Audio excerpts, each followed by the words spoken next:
Good evening and welcome to NNX. I'm Callie Proctor. And I'm Katarzyna Nguyen. Students rallied at the Arch Monday afternoon to protest against nationwide crackdowns on pro-Palestinian demonstrators. Demonstrators of NU, SJP, and Solar spoke out against the university's complicity with the federal government. The Monday rally took place amidst federal investigations of widespread anti-Semitic harassment on American campuses, with Northwestern being one of the 60 colleges under scrutiny. At the rally, demonstrators handed out flyers outlining protest safety while showing solidarity with dining hall workers. We've reached out for an official statement from both SJP and Solar-NU, but have yet to hear back. Hundreds gathered in Evanston on Saturday to protest the Trump administration's cuts to the federal government. Workers are losing their jobs and federal agencies are losing funding. The Department of Government Efficiency, or DOGE, has cut $140 billion in funding. Cuts have come to the Kennedy Center, EPA, and USAID. There were so many, and they're also important to maintaining the fundamental integrity and strength of our society. Protest was part of a nationwide series.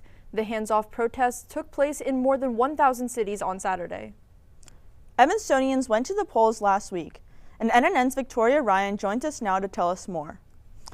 So Victoria, what were some of the notable results? Yeah, so Mayor Daniel Biss won re-election by almost 25 points. His opponent Jeff Barini walked away with 37% of the vote, but was not able to defeat Daniel Biss. Also, incumbents won in all but one ward where they were up for re-election. This was in the 8th ward, where Matt Rogers defeated incumbent Devin Reed by almost 29 points. And he's a former member of the Land Use Commission and has experience with urban planning and zoning, which is pretty helpful as the city implements Envision Evanston 2045.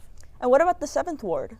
Yeah, so the 7th ward was one of the 2 wards where the incumbent was not up for re-election. The other was the 3rd ward where Sean Isles won his race. Perel Davis won in the 7th, and this is important because she has been very outspoken against the Envision Evanston 2045 development plan, and her ward also includes the neighborhood surrounding Ryan Field, and she spoke out last year against the Ryan Field vote. Thank you, Victoria. The results are still not in for school board elections for District 65. The district serves students in Evanston and Skokie. Follow at NNN_news for updates on X and Instagram. Starting Monday, April 14th, Northwestern University students, faculty, and staff will tap their wildcards when they board campus shuttles. The university implemented this program to understand ridership trends and mitigate riders presenting expired wildcards. If wildcard taps result in an invalid notification, drivers may check to see if the card has passed the expiration date to see if the rider may board. Students passionate about data and computer science competed this weekend in Northwestern University's first Data Fest. The 2-day event, hosted by Northwestern's Department of Statistics and Data Science, allowed students to apply classroom skills and practical applications and meet professors and industry experts. Honestly, I love seeing undergrads go beyond classwork. I think that's when really the spark happens, when you find what you're passionate about. 15 teams competed, with GGAP taking home the win. Friday and Saturday, Northwestern University's 51st annual dance marathon had community members dancing the night away. Students mingled, fueled, and most importantly, danced in Welsh Ryan Arena for 15 consecutive hours to raise money for this year's beneficiaries, Chicago Hopes for Kids and Evanston Community Foundation. How did students pull off this feat? A lot of sugar, chugging the Powerade, and then every now and again when I got tired, I would run some spike ball with some friends, play some basketball, something that gets the blood pumping a little bit, and then, get back to the dance. I was coming to check it out, and I kept saying I was going to stay later, and then at some point I just decided to stick it out to the end. By the end of the night, participants raised over $190,000 for NUDM's beneficiaries. Northwestern's men's basketball coach, Chris Collins, is staying on for at least 5 more years. Collins led the Wildcats to finish 2nd place in the Big Ten Conference standings in 2023 and in 3rd place in 2024, the first time the program earned back-to-back top 3 finishes in the league since 1955 and 1960. When Collins heard the news, he said, "I am really proud of what we have built over the last 12 years with our basketball program and couldn't be more excited to continue the journey together." His new contract extends his time as head coach to 2030. Connecting artists and art lovers, Evanston Made's first Saturday arts event gives residents the opportunity to explore Evanston's creative community. I stopped by an event over the weekend where many came together for the opening of a new exhibit downtown. On the first Saturday of every month, Evanston residents are invited to take a free self-guided tour of the town's art scene, with events spanning from Central Street down to the main Dempster Mile and beyond.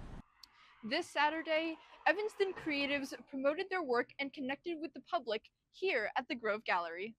And it was just kind of a getaway in a way, and I really appreciate supporting the artists, because there's so much talent, and it's great to see that right in our town and to get inspired. For many of the artists at the reception, the event helped them showcase and display their work in a different way. I mean, there's always been something particularly about, things like painting that are just kind of inherently, perceived as unapproachable. One thing's great about this Evanston night is it kind of makes it accessible in a kind of an everyday way. Whether an experienced artist or someone just getting into the art scene, many participants agree the events are a good way to meet new people, find a community among local art enthusiasts, or just to maintain existing friendships.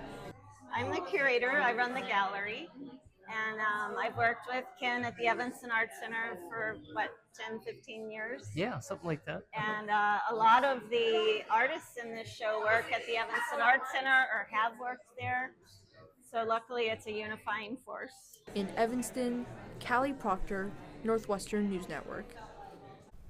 For more info about Evanston's first Saturday arts events, or to see upcoming event programming, visit evanstonmade.org and follow the link on their homepage. So, Katarzyna, I don't know if you had a chance to get out into the town this Saturday and see some of those arts events, but they were pretty cool. They were a lot of fun. Oh, really? How was it? Where did you go? Well, obviously I went to the new exhibit, but some of the local restaurants and cafes also had some like meet and greet, event mixers, stuff like that. That sounds really fun. We should definitely go sometime. Yeah. And that's all the time we have for tonight. Stay tuned for the Northwestern News Report at the top of the hour, and remember to follow us at NNN_news. I'm Katarzyna Nguyen. And I'm Callie Proctor. Good night.